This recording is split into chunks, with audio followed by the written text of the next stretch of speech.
குரு 5 கூடியவர் என்பதால் கிட்ஸு, அதாவது இந்த ப்ளே ஸ்கூல், குழந்தைகளை மேனேஜ் பண்ணுற ப்ளே ஸ்கூல் வளர்த்துறது, ஐவிஐ ட்ரீட்மெண்ட்டுக்கெல்லாம் சப்போர்ட்டிவாக அதுக்கான எக்யூப்மெண்ட்ஸ்லாம் வாங்கி தர்றது, குழந்தை சார்ந்த விஷயம், தங்கம் சார்ந்த விஷயம் நீங்கள் ஹெல்ப் பண்ணிங்கன்னா அது உங்களுக்கு ஒர்க் அவுட் ஆகும்.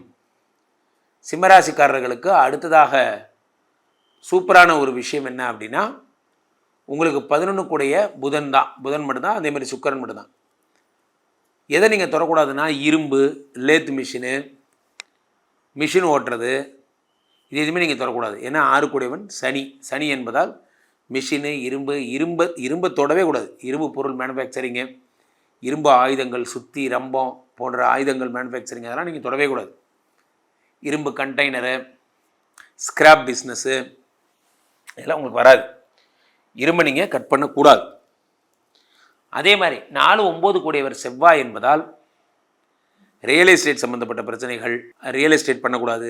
அதே மாதிரி உங்களுக்கு கல், மண், ஜல்லி எதுவுமே ஒர்க் அவுட் ஆகாது. ஒரு வீடு விற்கிறது, வாங்கிறது ஒர்க் அவுட் ஆகாது.